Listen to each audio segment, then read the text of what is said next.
Our next guest is an entrepreneur, a best-selling author, and a graduate of the Wharton School of Business. She oversaw development and acquisitions for the Trump Organization, and now she's an advisor to the president. Ivanka Trump, welcome to Axios. If you saw the crowd around the block, lots of young professional women here. It's great. Clearly here to see you. What's the most important thing for them to know about how the workforce is changing? Well, and I think it's very on topic, obviously, why we're here today. And one of the reasons I was very excited to participate in this particular conversation is that you have been such a thought leader and such a champion on the subject of the future of work and of workforce development and the rapid pace in which work and the jobs of the future are evolving. So I was excited to come here and talk about this topic and elevate awareness around the skills that are required to succeed in the modern economy, the areas where we're not doing enough, both on a federal level and within the private sector, and to talk about our goals for how we can do better. But I think one of the things that's so exciting about this particular moment in time is that the economy is doing so well. It is so strong. I think the combination of tax reform coupled with deregulation, coupled with record optimism and unemployment being at the lowest level across so many categories, whether it's African American unemployment, whether it's Hispanic unemployment, whether it's a 65-year low in women's unemployment, whether it's record low in unemployment for those with disabilities. There's unprecedented opportunity for people to not only enter the workforce and have more choices, but for them to also seek new opportunities within their existing careers or change their careers and have enhanced opportunities for mobility within their industry or to move into different industry. So it's a great time to be coming into the workforce, whether you're a young student or a young worker who's looking to really embark on their career and is just starting out in life, or increasingly, whether you're a mid to late career worker who's looking to learn a new trade and enter a new line of work. Or as we saw just in the month of June, 600,000 Americans entered or re-entered the workforce. So people are coming off the sidelines. Even if you look at the unemployment number, so of those that are unemployed, of the 6.2 million Americans that are unemployed, 32% of them are recently unemployed.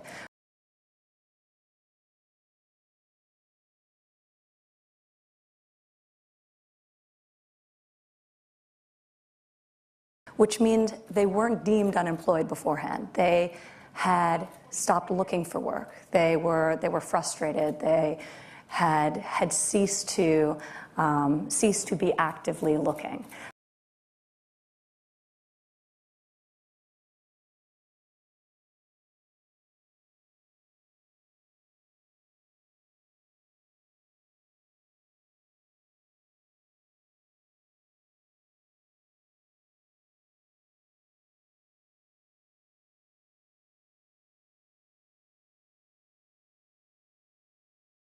So the fact that such a large percentage is now actively looking for work again shows the level of optimism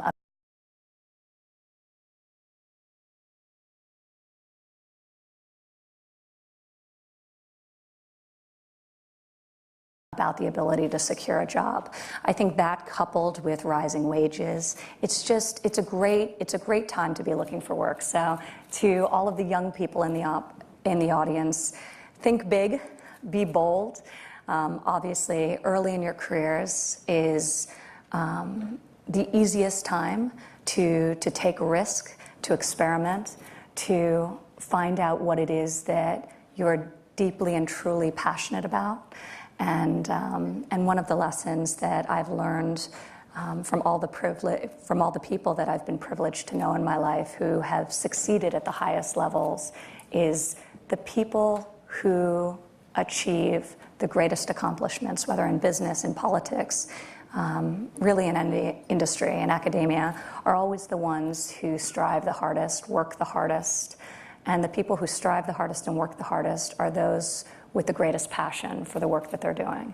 And there's nothing that replaces that. It's not intelligence, it's not natural aptitude. I've seen a lot of people with natural aptitude who plateau. They don't do their 10,000 hours.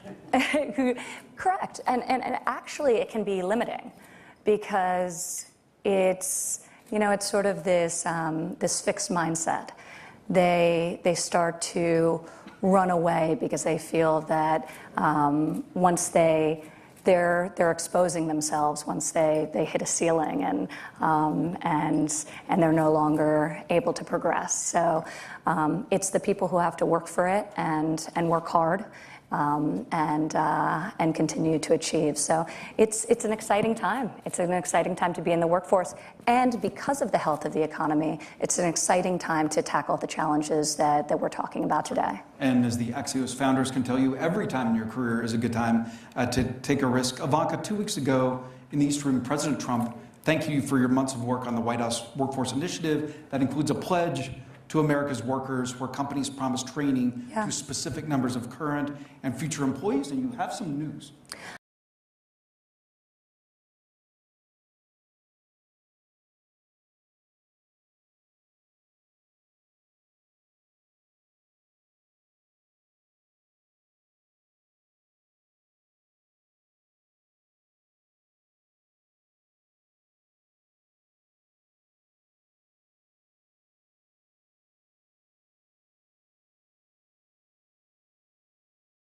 I do. Well, so at that announcement, we launched 2 separate initiatives. The first was a National Council for the American Worker,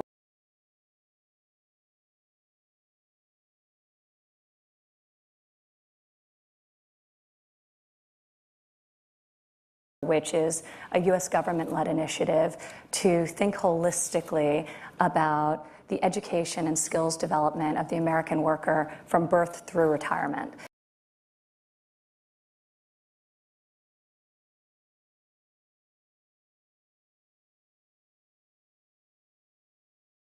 Because right now we have so many different government training and education programs across 14 different agencies, over 40 different programs. There's no real accountability, there's no real rationalization of these programs. So to consolidate, to concentrate resources in the programs that are working, to leverage technology, for example. So right now we have, for the first time in history, more vacant jobs than we have officially unemployed people.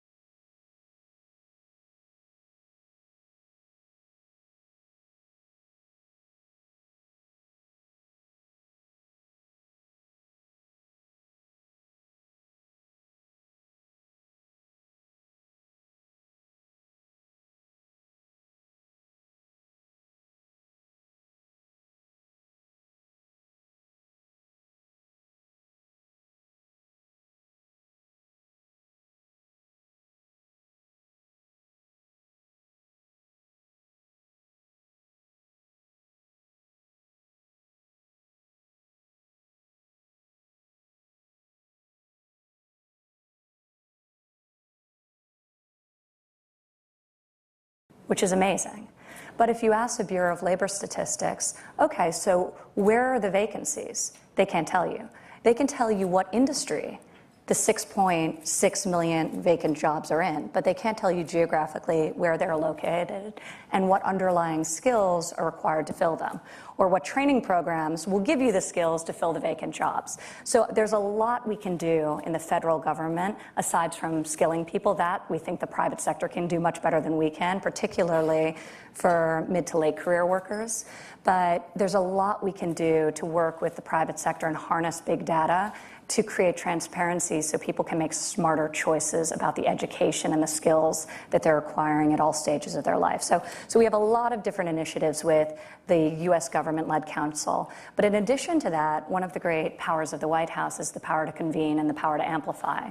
So we launched at that kickoff a pledge to America's workers. And we called upon the private sector to join us in this effort and to commit to apprenticeships, on-the-job training programs, and reskilling of their existing workforce. So taking a mid to late career worker who's at risk of losing their job to automation and committing to retraining them with a skill that they have vacant in their own company. Which is so incredible. And we were so excited that at that launch, we worked very closely with so many great companies. Walmart committed to 1 million new jobs, FedEx 500,000 new jobs. We had a total at launch 2 weeks ago of 3.8 million new commitments, all private sector driven. So it was absolutely incredible. And today, MasterCard announced an additional 75,000 in commitments, and United Airlines announced an additional 1,600 new job commitments and enhanced career opportunities. Okay, I have to stop here. I can't take any more of this. I've been listening to the same propaganda spiel for about 13 years. In a nutshell, what they are doing is dismantling our system of education, and they are replacing it with a corporate-directed system of skills training to go along with the centrally planned economy. If you don't know the difference between education and skills training, consider yourself a knuckle dragger and move on, because you won't understand what I'm saying anyway. In this corporate-directed vocational system, they are setting up an infinite loop of training, so the majority of young people will never have a career or a steady income. Now, why is the system being converted? They are buying time until they can reduce the population. It is a build down of the system as opposed to a build up. Every bit of societal level automation that is implemented removes the need for people. That's the whole purpose of it. Efficiency and least cost for higher corporate profits for an ever-shrinking number of people. Staggering wealth for a few and bare maintenance temporarily for the majority. Globalization and societal level automation has made the majority of the population excess baggage, unnecessary overhead. The build down of the education system along with the privatization of it is a temporary measure until the dark side systems are in place for population reduction. The program that Ivanka is spearheading is not new. It began in 1990 as an initiative of the Labor Department with the Secretary's Commission on Achieving Necessary Skills. The conversion to a vocational system began during the George Herbert Walker Bush administration with the Job Training 2000 initiative. All education programs since that time have been towards the goal of conversion. Each administration gives the next phase of the project a new name, but it's the same project for the same purpose. Because the systems I'm talking about are public systems, there is an overwhelming amount of documentation on them. All you have to do is find it and read it. And I hope you do, because the future is going to be grim if this global corporate fascism is not stopped.